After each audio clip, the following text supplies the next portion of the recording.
Hello everyone, I am Neha. Welcome to the genius channel. और आज हम पढ़ेंगे एनडीए केमिस्ट्री का दूसरा चैप्टर जो कि है लॉज ऑफ केमिकल कॉम्बिनेशन। क्या है? Laws of chemical combination. Chemical combination.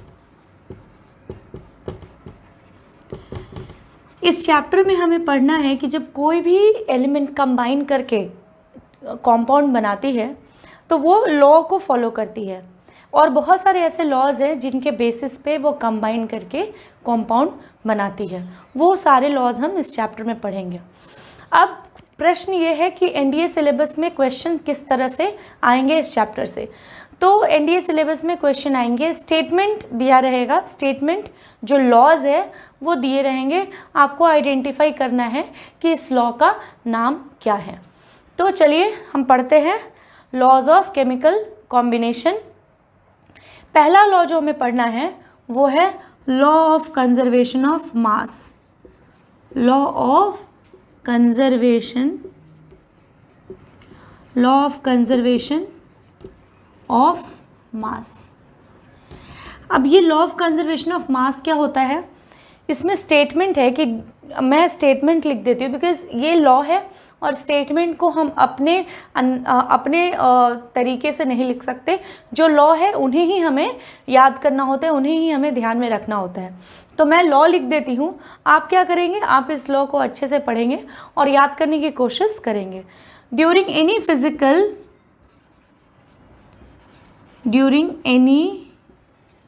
Physical or chemical change, any physical or chemical change, the total mass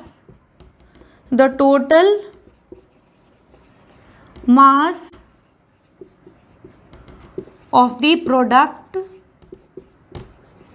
or total mass of the reactants, so total mass of the product is equal to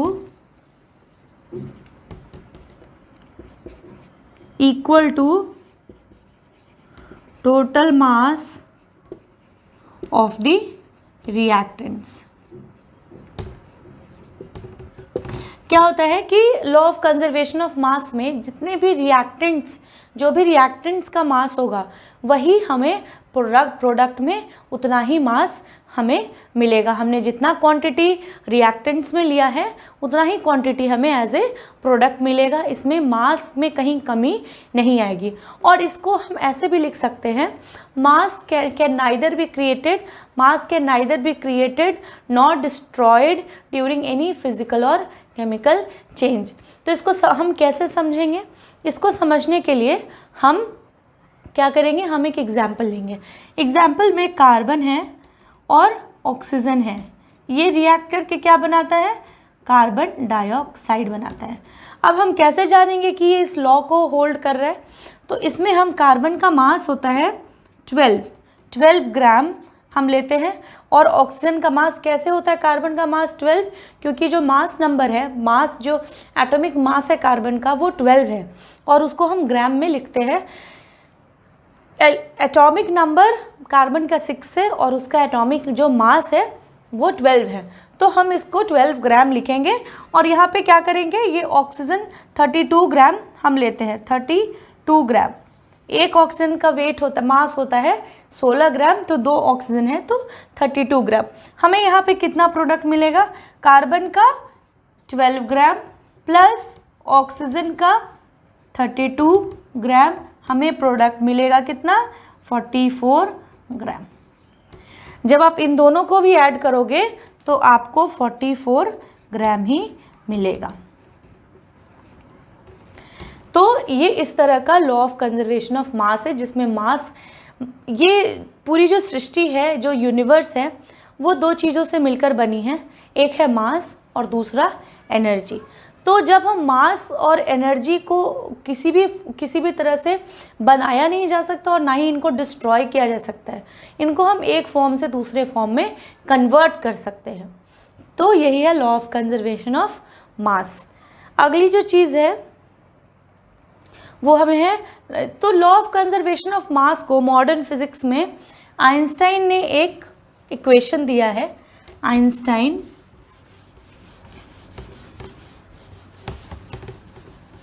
modern physics में law of conservation of मास को हम Einstein के equation के through दिखाते हैं, और वो है E is equal to M C square. ये कौन सा इक्वेशन है? ये है आइंस्टाइन इक्वेशन, आइंस्टाइन इक्वेशन। और ये है लॉ ऑफ कंजर्वेशन ऑफ मास का। इस इक्वेशन से हमें ये पता चलता है एनर्जी है जो मास में कन्वर्ट हो रही है, मास है एनर्जी में कन्वर्ट हो रही है, और दोनों हमेशा बराबर होते हैं। तो यहाँ E का मतलब हो गया energy,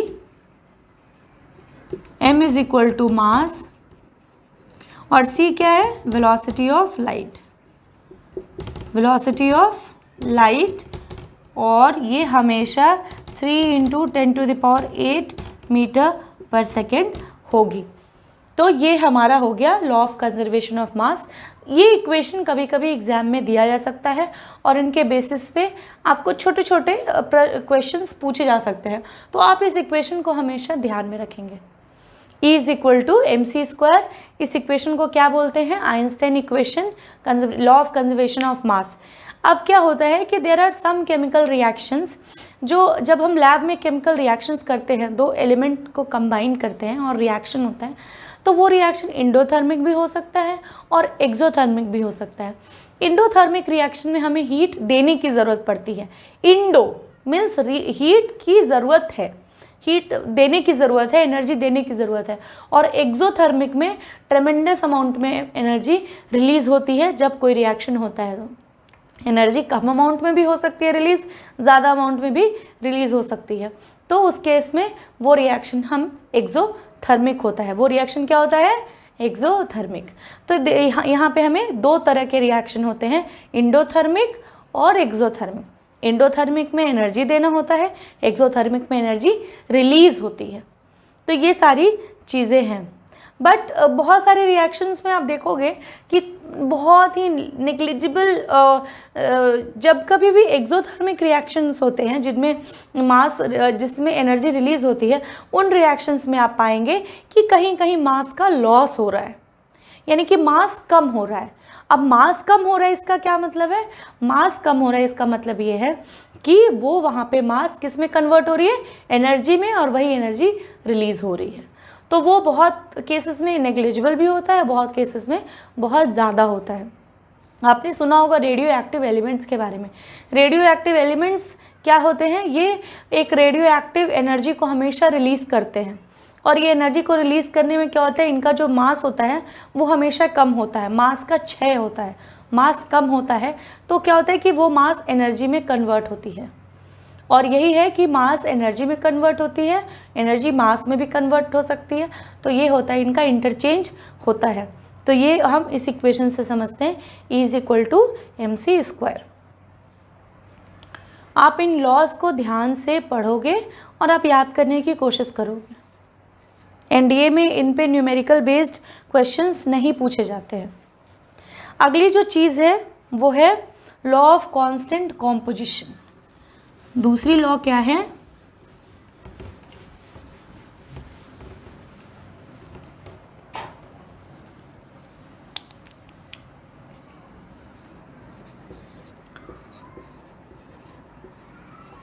law of constant composition.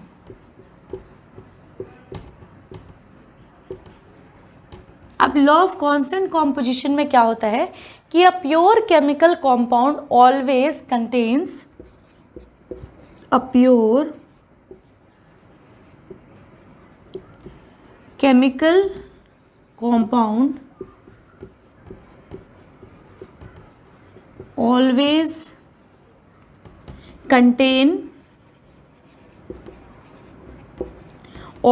contains same element.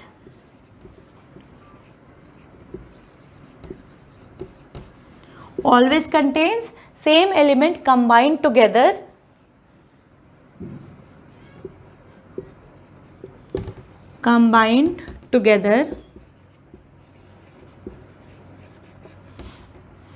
in the same definite proportion, combined together in the same definite proportion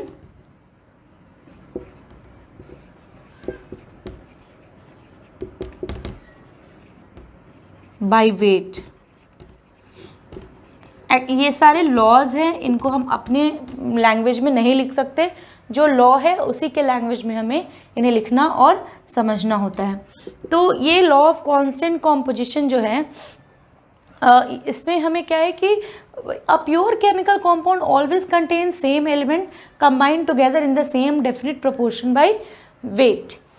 क्या होता है कि जब कोई भी कॉम्पाउंड बना है, जब भी वो उसके एलिमेंट्स रिएक्ट करेंगे और उस कॉम्पाउंड को बनाएंगे, तो वो जो प्रोपोर्शन होगा वो क्या होगा, फिक्स्ड होगा।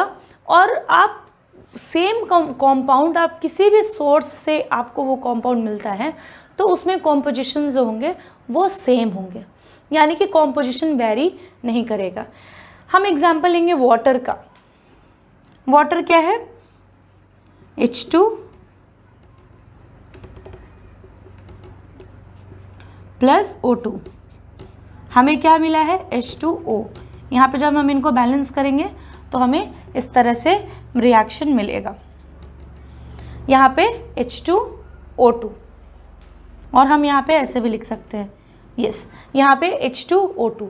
अब क्या है कि यहाँ पे हमें H2O2 है, जब आप देखोगे तो यहाँ पे हाइड्रोजन जो है, हाइड्रोजन का क्या है, एटॉमिक मास 1.0008 समथिंग। सो यहाँ पे हमने इसको 1 लिया है, और ऑक्सीजन का एटॉमिक मास कितना है यहाँ पे 6। यहाँ पे ऑक्सीजन कितना है 16, और ये कितना है 1। अब यहाँ पे 2 हाइड्रोजन है, तो हम इसको कैसे लिख सकते हैं 2, क्योंकि 2 हाइड्रोजन है, और यहाँ पे हमने कितना लिया है 2 ऑक्सीजन। वहाँ पे हम मॉलिक्यूल के एटॉमिक मास को लिखते हैं। यहाँ पे हमने 2 हाइड्रोजन जस्ट बैलेंस करने के लिए लिखा, लेकिन अगर आप जब सिंपल रिएक्शन देखोगे तो आपको ये H2 plus O2 gives H2O। तो यहाँ पे 2 हाइड्रोजन के 2 एटॉमिक मास हो गए 2 ग्राम, 1 ग्राम एक हाइड्रोजन के लिए, तो यहाँ पे 2 हो गए, और ऑक्सीजन के हो गए 16 ग्राम। अब ये यहाँ पे हमें, यहाँ पे जो भी मिलेगा जब आप इसको ऐड करोगे तो आपको ये 18 ग्राम मिलेगा। यहाँ पे हमें कितना मिलेगा 18 ग्राम। यहाँ पे हमने क्यों लिया है ये, हमने यहाँ पे क्यों लिया है, हमने यहाँ पे कितना, हमने यहाँ पे इसलिए लिया है क्योंकि यहाँ पे जब हम O2 लेंगे तो एक ऑक्सीजन का होता है 16, बट जैसे ही हम 2 ऑक्सीजन, जब हम इसको डबल करेंगे तो हमें कितना मिलेगा 32। तो हम उस पर नहीं जाएंगे, हम बस इतना ही इसी से समझने की कोशिश करेंगे। जब आप इनका रेशियो कैलकुलेट करोगे तो ये होगा 2:16, आपको मिलेगा 1:8। तो जो वाटर हमेशा, जो हाइड्रोजन एंड ऑक्सीजन है, वो हमेशा इसी कॉम्पोजिशन में आपको मिलेगा 1:8 के रेशियो में। चाहे आप वो पानी कुएं से ले, तालाब से ले, या रेन वाटर हो, सारे वाटर सोर्सेज के कॉम्पोजिशन हाइड्रोजन ऑक्सीजन के 1:8 में ही होंगे। तो ये रहा हमारा लॉ ऑफ कांस्टेंट कॉम्पोजिशन। उसी तरह से जब आप कार्बन डाइऑक्साइड लेते हो तो कार्बन डाइऑक्साइड का जो प्रोपोर्शन है कार्बन और ऑक्सीजन का, वो हमेशा सेम होगा, वो कभी चेंज नहीं होगा। या आप किसी सोर्स से कार्बन डाइऑक्साइड ले रहे हो, कार्बन डाइऑक्साइड अगर पेट्रोलियम बर्न करके ले रहे हो तो भी उसका कॉम्पोजिशन सेम होगा, अगर आप पेपर बर्न करके ले रहे हो तो भी उसका कॉम्पोजिशन सेम होगा। तो जो कॉम्पाउंड है ना, उसकी जो कॉम्पोजिशन है ये कभी चेंज नहीं होंगे। अगर आप कितना भी सोर्स चेंज करो तो कॉम्पोजिशन चेंज नहीं होंगे। तो यही है जो है law of constant composition. Composition हमेशा कांस्टेंट ही रहेगा। ये हमारा था दूसरा लॉ। तीसरे लॉ की जब हम बात करते हैं तो तीसरा लॉ है, और ये हम मास के बारे में बात कर रहे हैं। तीसरा लॉ है लॉ ऑफ मल्टीपल प्रोपोर्शन।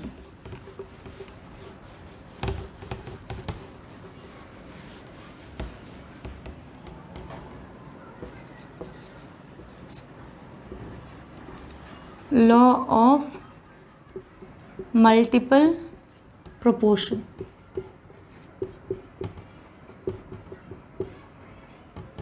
ये लॉ ऑफ मल्टीपल प्रोपोर्शन क्या है? पहले मैं लॉ लिखूंगी, इसके बाद मैं आपको एक्सप्लेन करूंगी. When two elements combine to form two or more compounds, when two elements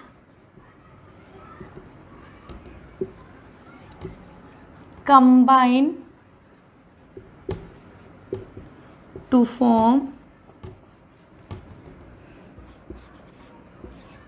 two or more compounds,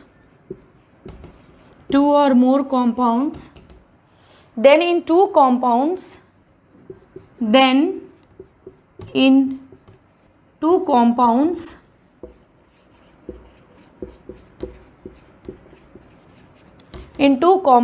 the weight of one of the element, the weight of one of the element, the weight of one of the element which combine with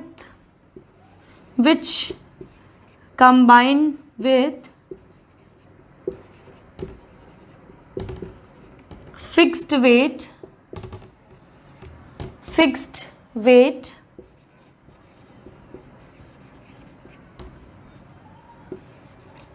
of the other, fixed weight of the other bear a simple whole number ratio,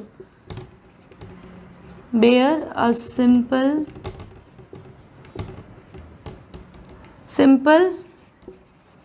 whole number ratio.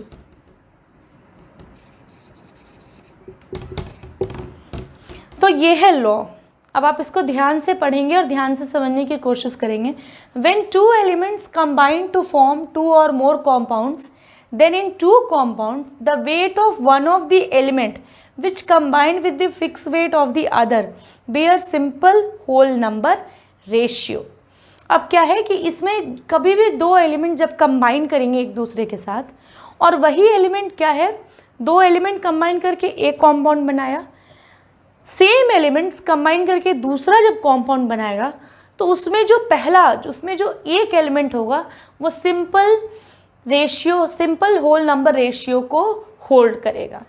अब ये कैसे होगा, तो आप देखेंगे example के through. आप इसको नोट डाउन करेंगे और उसके बाद आप एग्जाम्पल के थ्रू इस लॉ को समझेंगे. एग्ज़ाम में क्या होगा कि एग्ज़ाम में एग्जाम्पल्स दिए रहेंगे ऑप्शंस में, और उन एग्जाम्पल्स को देख के आपको बताना है कि ये कौन से लॉ पे दिया हुआ. सपोज़ अगर एग्जाम्पल दिया है लॉ ऑफ मल्टीपल प्रोपोर्शंस का, law of statement which of, ऐसे क्वेश्चन आ सकता है कि दिए गए विकल्पों में से लॉ ऑफ मल्टीपल प्रोपोर्शन को कौन सा विकल्प ये करता है, कौन सा विकल्प दर्शाता है. तो उस केस में आपको समझना पड़ेगा कि लॉ ऑफ मल्टीपल प्रोपोर्शन में क्या होता था और कौन सा एग्जाम्पल उसको होल्ड कर रहा है. तो आप देखिए यहाँ पे हमने लिया है H2O, और H2O हाइड्रोजन ऑक्सीजन मिलके H2O वाटर बनाते हैं, और हाइड्रोजन ऑक्सीजन मिलके क्या बनाते हैं, हाइड्रोजन परऑक्साइड भी बनाते हैं. Similarly Cu copper oxide, now copper oxide और यहाँ पे Cu2O भी बनता है. फिर यहाँ पे N2O भी बनता है और N2O3 भी बनता है, N2O5 भी बनता है ना. तो इस केस में क्या होता है कि आप देखिए यहाँ पे क्या है कि ये दोनों एलिमेंट मिलके अलग अलग कॉम्पाउंड्स बनाते हैं, लेकिन एक एलिमेंट जो है उसका जो रेशियो है वो हमेशा होल नंबर रहेगा और वो कॉमन रहेगा. यहाँ पे क्या है, ऑक्सीजन, यहाँ पे क्या है, नाइट्रोजन. तो ये था लॉ ऑफ मल्टीपल प्रोपोर्शंस.